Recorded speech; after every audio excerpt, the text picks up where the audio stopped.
Hello guys! Welcome to my YouTube channel.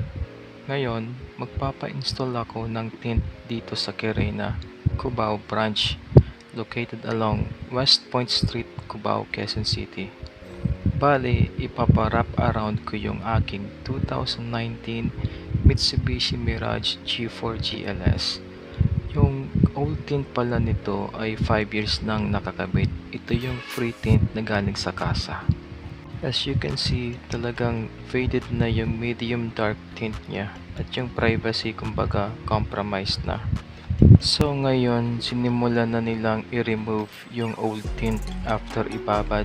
Bali, need nang i-scrape yung old tint dahil sa tagal na rin nakakabit. After nilang matanggal yung old tint, sinimulan na rin nilang ikabit yung bagong tint. Bali, marami silang gumagawa dito kaya mabilis yung removal ng old tint at may mga naka-assign sa bawat window glass.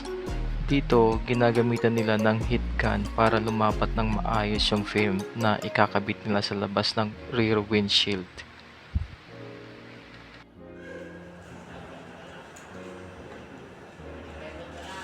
Maingat sila sa pagkabit at sinisigurado nila na malinis at pulido ang installation.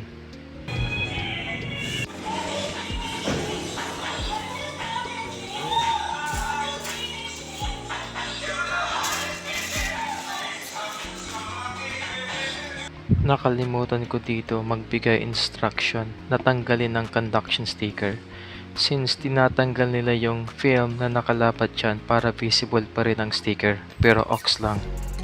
At ito na nga, tapos na ang installation ng tint. Bale, medium dark tint ang pinalagay ko dito. But apparently, hindi masyado visible yung loob pag nasa labas. Pero hindi takaw pansin ito lalo na sa checkpoint kasi aninag pa rin yung loob kung magkakandak ng visual inspection. Inabot na ako ng gabi kasi mga 5 PM na yung schedule ng installation ng tint at dagdag na rin yung madaming nagpapakabit sa init ng panahon.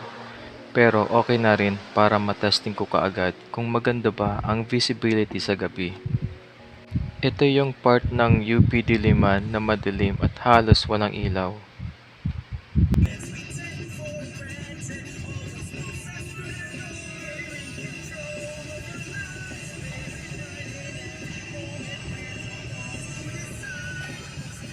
Nakakatakot maglakad dito. Magkailaw-ilaw.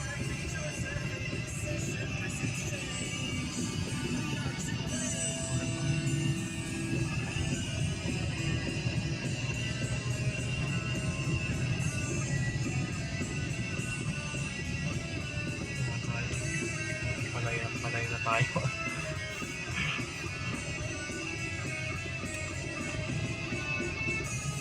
Bale, yung ilaw ko dito, naka-low beam lang para makita ko kung gaano kita yung daan kahit madilim at halos walang street lights. Pero masasabi ko na hindi compromised ang visibility ko bilang driver. And at the same time, meron pa rin privacy. At mas lalo na sa umaga, napakaliwanag sa loob at totoong may heat rejection kasi nabawasan ng init sa loob at yung aircon system ng sasakyan ko hindi masyadong pagod kasi kahit low setting lang malamig na siya. At hanggang dito na lang, maraming salamat.